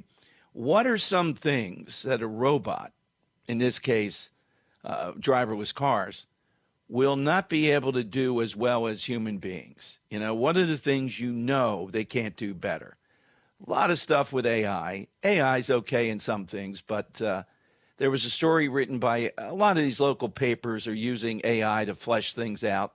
So an AI written story says that there was a major fire. 2 of the occupants of the house were killed, but the house was largely intact. And it just completely bypasses what is the central thing here. That was not the headline for AI, that 2 people died in that house. So there's a long way to go with this stuff. But automation, more of this stuff happening, that is a real worry. Tucker Carlson used to talk about that a lot. I thought it was a fresh idea. People want to dismiss it, but we constantly see a lot of jobs that are obsolete, and they're done by some form of technology. I will tell Alex, the director-producer here, though, he has a job in a survey that said 86% likelihood that AI, a robot, could not do that. Talk show hosts, we were only at 70%. If you Google it, I should have brought it. You can check out your job and how likely it is that that job could be replaced. All right, Bob in Charleston, West Virginia, is with us here on America at Night. Hello, Bob. Hey, Dom, it's good to listen to you. I'm a first-time caller. Well, thank you very much. Yes, sir. My point is they should have challenged the jurisdiction of this court because basically how can you plead a federal statute in a state court? And then on top of that, it's void for vagueness because they don't elaborate. The judge, or rather the prosecution, doesn't elaborate what exactly they mean by violation of federal election laws. In fact, the judge says you can choose what part of federal election laws you believe. Right. Well, and Bob, to your point, they wouldn't let the expert, the former head of the federal election situation, testify other than just to give us the history of it. Trump's lawyers, Bob, good point, but I think they did challenge that, and he just dismissed it. He doesn't care about being overruled ultimately, which is usually a major embarrassment in the manner that it will come down ultimately. He had one thing in mind: how do I get that label on Trump? This is what we're facing. That's all that he cared about. Usually, most judges care about being rebuked publicly in something this major. This guy, and Bob, I'm telling you, I have half a mind that this guy is going to try to maximum sentence Trump on July 11th and think, well, what are you going to do about it? Let me make a statement. Here, make a declaration before the court, okay, by filing a declaration in law that this case is null and void ab initio because basically you never had jurisdiction. You never had in personam jurisdiction in the first place, and you never had subject matter jurisdiction. Well, I'm in agreement with. Are you an attorney, Bob, or a paralegal, or? I'm a former investigative reporter. Ah, okay. From Honolulu, Hawaii. I was there after I got out of the service. Okay. Well, you're making great points, and I think the Trump people did raise a number of these things, and I think Marshawn just took them under advisement, then dropped them. Essentially, I'm not sure the last two you made, which are excellent, but this was rigged, and now we're in the final stage of it. Bob, thank you very much. Have a good weekend. The Trump people continuously, I have to go through the transcript to Bob's point, made these arguments, the change of venue to be made. The judge, how does this judge, you're probably aware by now, do the Bannon case, do another Trump case and this case? I think there are 24 judges they have on the roster. How is that possible this happened? And the blatancy. If you wanted to nail Trump and make a legitimate case that he did commit criminal acts, and your goal was to prove that, you'd want to prove it in a manner of gaining the most acceptance from Americans as possible. But if your goal is just to get over the finish line is defined by, we want that language, convicted felon. That's gold for 3-4 months, whatever we need to hold up. We don't care. That's what we want. So I have to give them credit for their corruption in sticking to the goal in any convoluted manner. And if I had to rank order now between the jury, Bragg, the Justice Department, and Marchand, I got to say the worst of all, and this is based upon people I'm friendly with like Alan Dershowitz, who was in court, and others. The worst of all was Marchand. Marchand was more than just a dupe. Marchand, at various moments, critical moments, led the way on what's happening here. He is number one, in my view.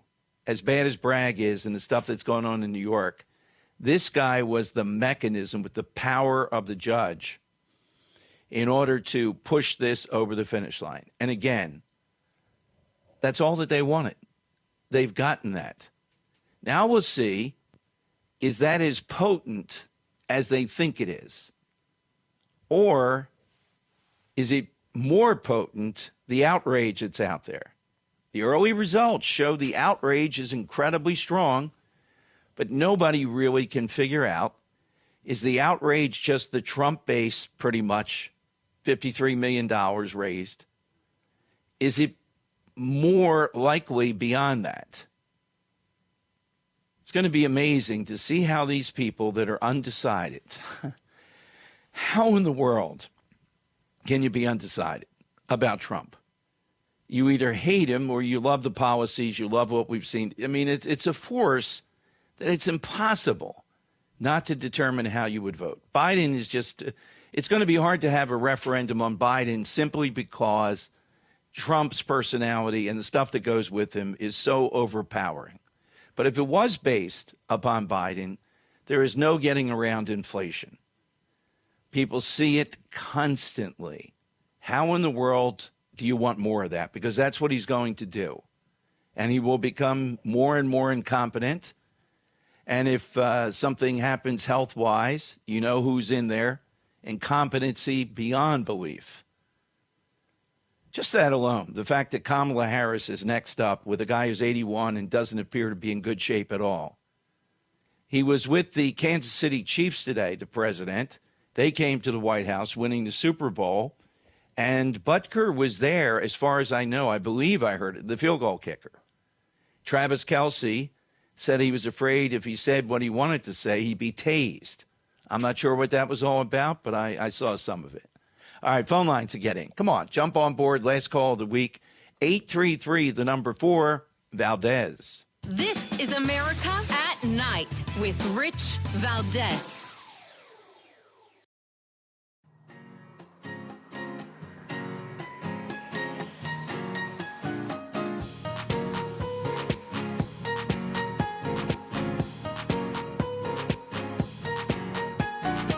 This is America at Night with Rich Valdes. Hey, that's what Dom Giordano pinch hitting for Rich. Love to hear from you. Let's go to Jane in Saratoga, New York. WDGJ. Hey, Jane, welcome to the show. Hi. Thank you, Dom. You're doing a great job. You're my fellow Italian, yes. Hey. Thank you, Jane, very much. I just, I think what we need to do is it's like he said, if they can do that to him, they can do that to us. But I want to see people come out of the chute defending and be stronger than ever before, but I want to see people acting out of justice and determination and not be driven by hate. That's well put. And Jane, one of the ways to do that, we've been doing it in Philadelphia. Mm-hmm.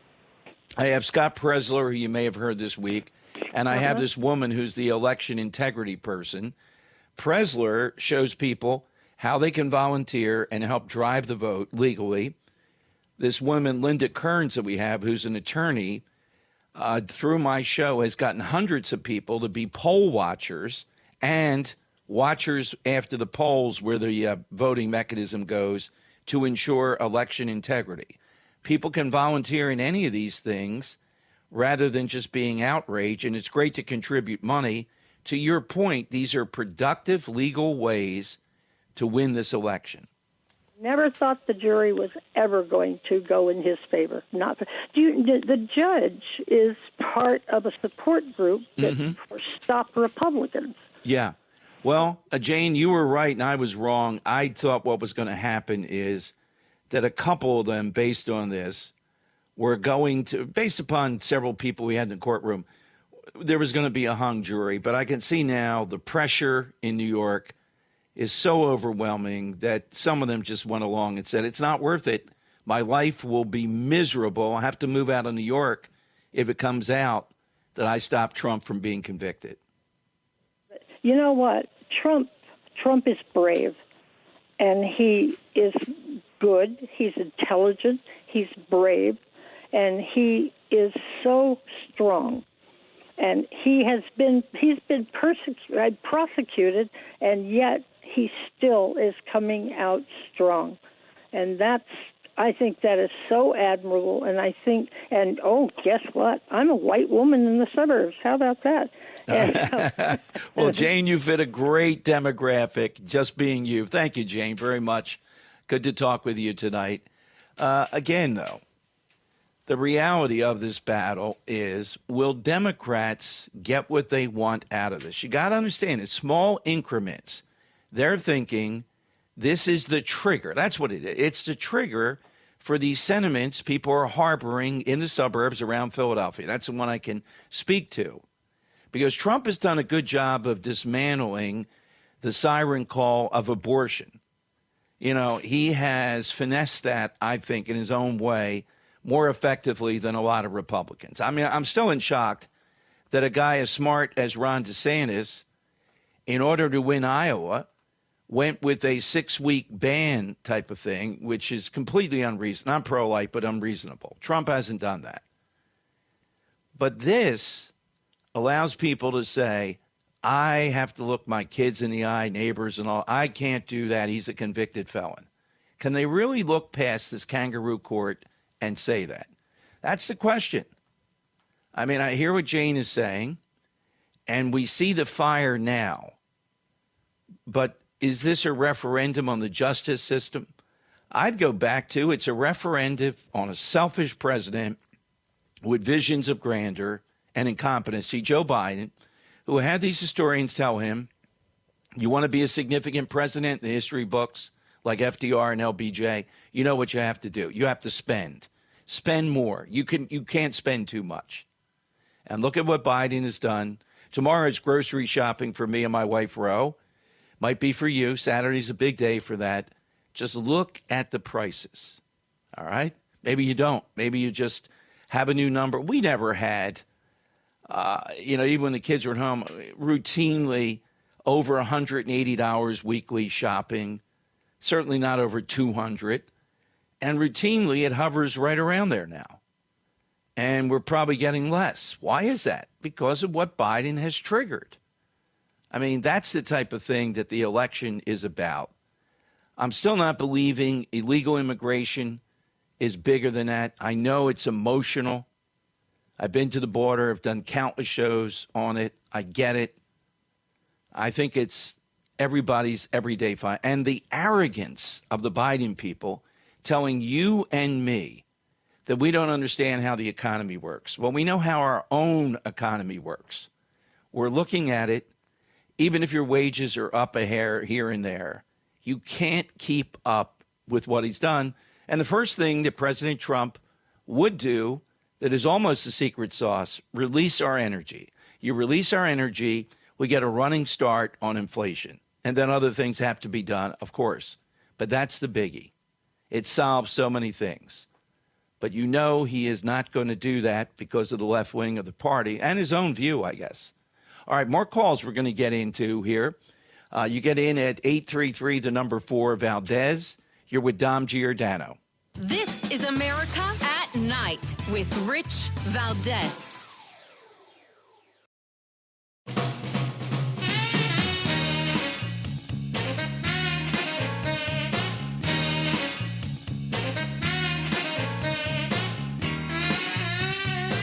America at Night with Rich Valdes. Hey, with Dom Giordano pinch hitting, just reminiscing, because I haven't filled in for a while. This has been a great week. About some of the callers that I remember when I used to fill in on the Bohannon Show, and now in America at Night. Paul in Zanesville, Ohio. I thought, where did he go? Is he here? Paul, are you there? Oh, yes, sir, I am. Hey, almost called you Rich. Dom, it's very nice to hear your voice. Man, you've done a great job this week. I just think it's despicable, that judge. He's just a despicable person, and I just think that your question was, Donald Trump says, if you can do this if they can do this to me, they can do it to you. Well, I feel like I've had it done to me. Now, I've calmed down a little bit. I feel like this has been railroaded. It's just a travesty of justice. Yeah, exactly. Now, Paul, you and I used to have all kinds of pizza bets. That's what I was telling the producer. I don't know what we can bet on earlier in the week on this. But my point is, and I think you get it, which one is winning out here? Will Democrats get what they want by taking these people that you see what the strategy was?